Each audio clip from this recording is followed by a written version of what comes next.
శుక్రవారం శుభమును సగువారం నిండు శుక్రవారం శుభమును సగువారం ముత్తైదువులంతా నిన్ను పూజించు పుణ్యవారం నిండు శుక్రవారం శుభమును సగువారం ముత్తైదువులంతా నిన్ను పూజించు పుణ్యవారం నిండు శుక్రవారం ఉత్సవముగా జరగడానికి మేమందరం శ్రమిస్తున్నా.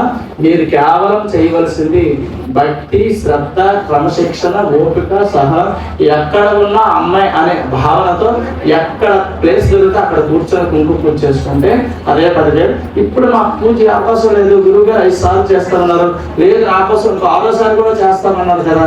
కాబట్టి నేను ఎప్పుడు అవకాశం ఉంటే అప్పుడు కూర్చొని అమ్మాయిగా పూజ చేసుకున్నా అనుకుంటున్నాను. కాబట్టి ఎక్కడ 5 బ్యాచ్లు పెడుతున్నా. ఉదయం 5కి, 9 గంటలకి, మధ్యాహ్నం 12కి, సాయంత్రం 5కి, రాత్రి 7కి. కాబట్టి ఎప్పుడో ఒకప్పుడు మీరు లోపల వచ్చి అమ్మ ఎదురుగా కూర్చొని చేసుకోవచ్చు, అమ్మ ఆశీస్సులు పొందవచ్చు. కాబట్టి ఇప్పుడు అందరూ దూరం నుంచి వస్తారు కాబట్టి దూరం వాళ్ళకి అవకాశం ఇచ్చే ప్రయత్నం చేయండి. దగ్గర వాళ్ళందరూ కూడా సాయంత్రం వచ్చి చేసుకోండి. ఇక పూజలోకి వెళ్దాం. పూజలో ఈ రోజు మనకి ఒక్కొక్క వారం ఒక్కొక్కరు దాతగా ఉంటారు.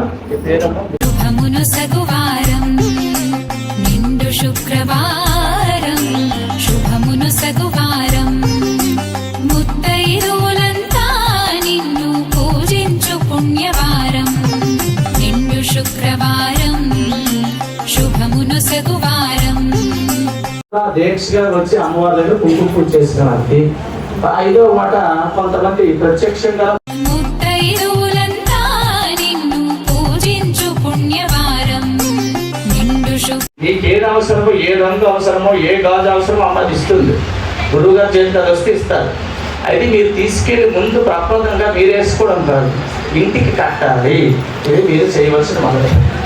అమ్మ మందిరానికి ఉన్న గాజు మీ మందిరానికి, మీ గృహానికి రక్షగా ఉండడానికి 365 రోజులు అమ్మవారితో మురిసిపోయి తడిసిపోయి ఉండే గాజు అమ్మ దగ్గరికి వెళ్తుంది. అలాంటి గాజు మీరు రక్షగా ఉంచుకొని అప్పటికి ఉంటే శుక్రవారం శుభమును సగువారం